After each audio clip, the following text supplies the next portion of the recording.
quando o século XV começa, os artistas atuantes estão buscando uma forma de representação a mais naturalista possível.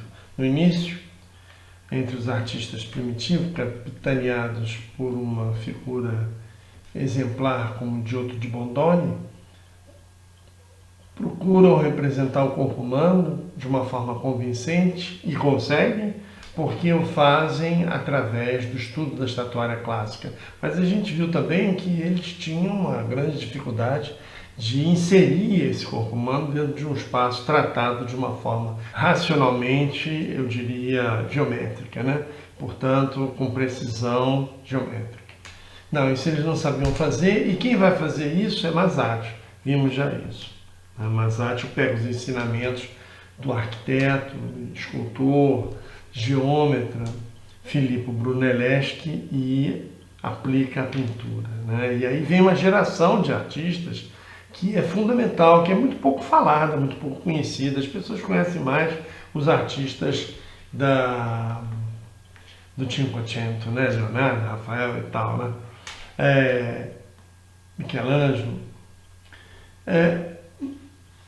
Mas esses do Quattrocento são aqueles que vão dar continuidade, vão ser os professores desses outros artistas do Cinquecento que nós conhecemos e que são tão importantes, como Domenico Veneziano, como Piero della Francesca, como Ghirlandaio, e, em Veneza ainda Bellini e Andrea Mantegna, né? São artistas que vão atuar nessa época e que vão desenvolver esse naturalismo agora decorrente tanto do estudo da estatuária quanto da aplicação dos princípios da geometria no tratamento e equacionamento do espaço tridimensional, né? Depois isso vai ser usado até como forma de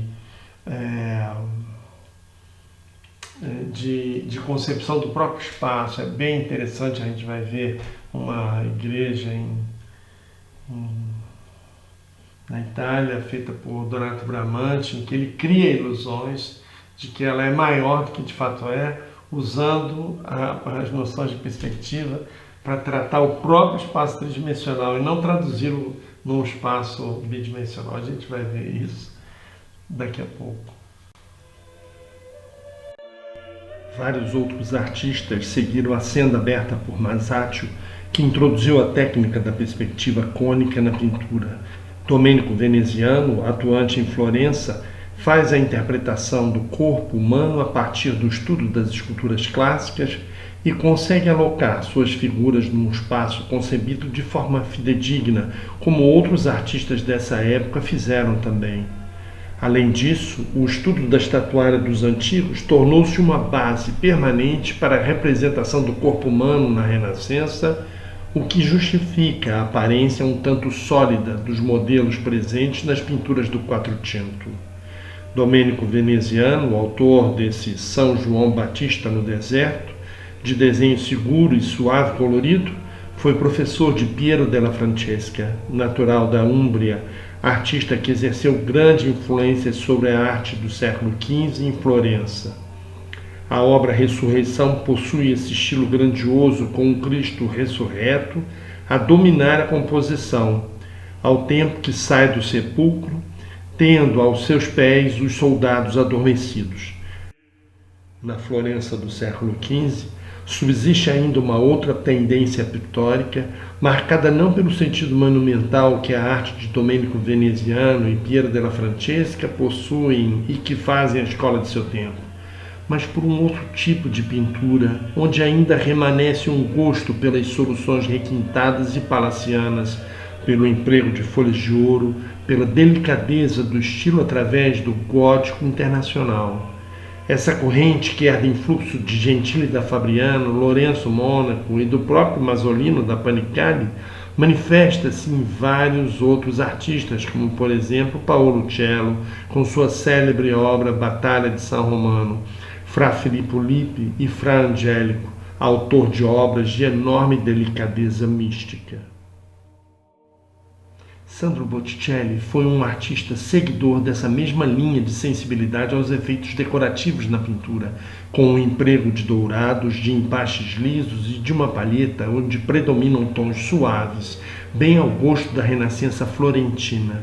Em Botticelli, como em vários outros artistas do Quattrocento, a ascendência da linha é prevalente sobre a cor. Foi ele discípulo de Fra Filippo Lippi, de quem herdou sua forma toda peculiar de construir planejamentos vaporosos, diferentes daquele da estatuária clássica, com minúcias nas pregas dos mantos dos anjos ou das figuras nas cenas mitológicas que retratou também na fase inicial de sua carreira. Demonstrou sensibilidade aos temas clássicos, como a Primavera e o Nascimento da Vênus, uma das obras-primas da história da arte ocidental. O mito do nascimento da Vênus é retratado nesse quadro, mostrando uma nudez de beleza clássica, inspirada na escultura Vênus de Capitolina do classicismo romano. A modelo que serviu a Botticelli foi Simonetta Vespúcio, sobrinha do navegador Américo Vespúcio, amigo da família de Botticelli, a quem ele deveu seu ingresso no seio da poderosa família Médici.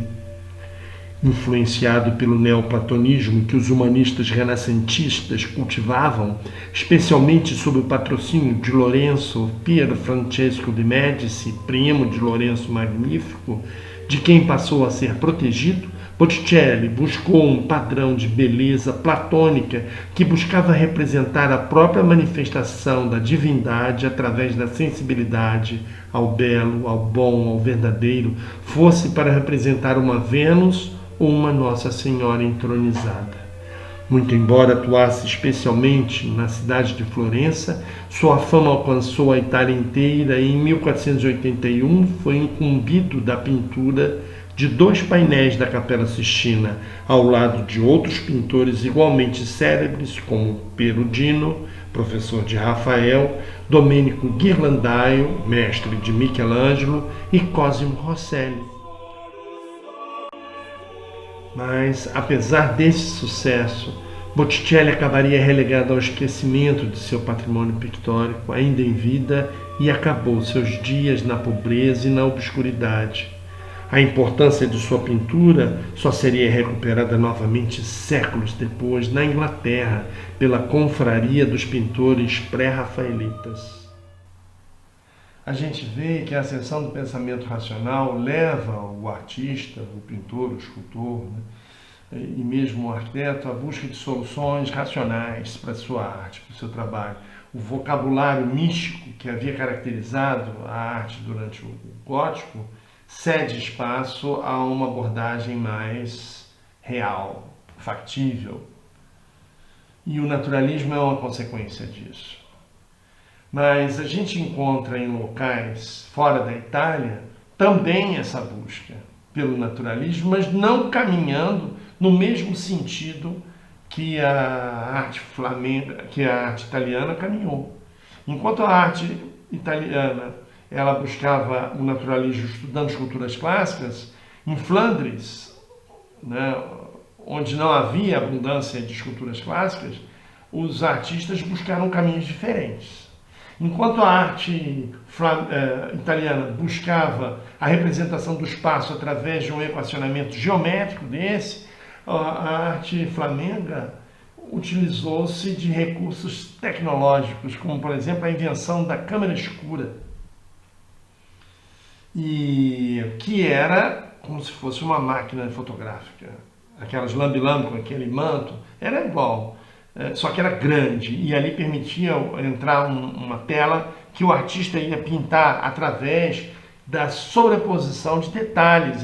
É uma representação marcada pela minúcia, esse naturalismo.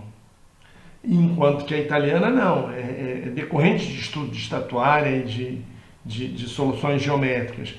A própria representação do espaço entre os flamengos é também de natureza ótica, mediada por uma lente, e então a representação do espaço também é fidedigna, mas é feita de uma outra forma. Então a busca do naturalismo acontece em todas elas, mas de caminhos diferentes, né? Os Flamengos ainda, através de dois irmãos, Huber e Jan van Eyck, inventam a pintura a óleo, que é uma pintura que permite o retoque, a gradação cromática, porque ela demora mais para secar. Então ela foi muito bem recebida por esses artistas e que vão fazer um trabalho mais minucioso, né? E ainda, por causa dessa experiência e desse contato objetivo do homem com o mundo sensível à sua volta, a tendência da pintura e da representação imagética de qualquer natureza entre a arte flamenga é marcada pela abordagem do ambiente doméstico. Então, é muito comum você ver uma imagem religiosa, sacra, ambientada num local que poderia ser perfeitamente a casa de um burguês do século XV, flamengo, como uma Nossa Senhora do Leite, né? Aquela representação é uma Nossa Senhora do Leite, que ela está com o seio de fora com o menino Jesus em frente a uma lareira, ou então uma Nossa Senhora com o Arcanjo Gabriel dentro de uma igreja gótica. As igrejas góticas só foram construídas mais de 1000 anos depois da vida de Jesus, né? Então dar ao ambiente retratado o sentido do conhecimento que as pessoas tinham sobre ele, que a familiaridade que se tinha, né? É a tendência do racionalismo que acontece na arte flamenga. É uma arte muito interessante em vários aspectos, a despeito do fato de que o sentido do gótico ainda estava muito presente, né? Mas o gótico ele é um estilo artístico que se situa numa zona lindeira, né? Entre o caráter místico da Idade Média e a ascensão do pensamento racional, que vai caracterizar o Renascimento e as épocas sucessivas a ele. Vale muito a pena fazer essa comparação entre a arte, especialmente a pintura europeia meridional, que é italiana por essência, e a arte flamenga, que é setentrional, que é do norte da Europa. Tem uma abordagem totalmente diferente, mas persegue os mesmos desideratos, por assim dizer. Vamos ver isso, então. A arte flamenga dessa época percorre um itinerário absolutamente distinto daquele outro da Europa meridional, embora buscasse chegar ao mesmo destino. Enquanto a arte italiana procurava atingir a representação do corpo humano através de uma abordagem clássica, inserindo-o no mundo palpável e tratado dentro de uma perspectiva regida pelos fundamentos geométricos, a arte flamenga funcionava como um espelho da realidade, através da cópia minuciosa de cada detalhe que fazia parte do mundo por ela representado. Jan, irmão de Huber van Eyck, é um bom exemplo dessa arte construída a partir das filigranas do olhar. Ele foi o inventor da pintura a óleo, técnica que se diferencia da têmpera até então usada pelos artistas por ser mais lenta na secagem e permitindo, por isso, mais possibilidades nas gradações cromáticas, nos retoques e no acuro do empaste das tintas. Assim, desenvolveu um trabalho de rigorosa precisão na representação da forma e na composição das cores. Ele não tinha estudado esculturas clássicas, nem mesmo se pode dizer que o equacionamento do espaço, onde suas imagens existem, decorre de um domínio perfeito da perspectiva aérea, mas seu trabalho se cobre de um verismo que atrai a atenção do observador, cativando-o. Van Eyck se sente atraído pela representação estrita da realidade imediata, possível, tangível, mesmo nas cenas em que se representam passagens religiosas. É esse o caso da Anunciação feita pelo artista, ambientada no que parece ser a nave de uma igreja gótica, não havendo qualquer preocupação com o resgate da aparência histórica daquela epifania à época da vida de Maria. Mas o momento é permeado de uma atmosfera mística rara, transbordando de riqueza a indumentária do Arcanjo Gabriel, num mundo onde prepondera o silêncio sem fim que rodeia Nossa Senhora. O seu retábulo de Ghent fascina igualmente pelo espírito narrativo dentro de uma retórica descritiva dos vários elementos representados pelo artista. Os corpos de Adão e Eva colocados nos extremos do retábulo não são concebidos a partir da perspectiva atlética dos corpos da estatuária clássica, modelo para os artistas italianos. Ao contrário, são imagens de pessoas comuns, possíveis, sem idealizações. Trata-se apenas de uma representação de homens e de mulheres que se encontram nas ruas das cidades flamengas daquele tempo. Robert Campan é considerado um patriarca da pintura pré-renascentista flamenga, libertando-se das formas tradicionais de representação dos mestres das antigas iluminuras medievais. Também referido na história da arte como mestre de Flammarion, esse artista atinge um plano de realidade que atrairá a atenção de vários outros artistas de seu tempo. Tanto os seus retratos capturados com um naturalismo fotográfico, quanto suas cenas religiosas encantam pela singeleza com que retrata seus temas. A pintura Virgem e o Menino diante de um guarda-fogo, embora represente a conhecida invocação de Nossa Senhora do Leite, aparece ambientada numa sala de estar, como se fosse uma moradora de Bruxelas do século XV que amamenta seu filho. Foi ele professor daquele que seria declarado pintor oficial de Bruxelas, Rogier van der Weyden, autor da Deposição da Cruz, um comovente retrato da morte de Jesus Cristo, cercado por autênticos cidadãos flamengos que choram a sua morte. Tudo nesse retábulo é real e o tema abordado representa mais a dor terrena pela perda de alguém amado do que a esperança na sua ressurreição e no salvamento da humanidade. Agora, a realidade objetiva falaria mais forte naqueles anos de redescoberta do mundo.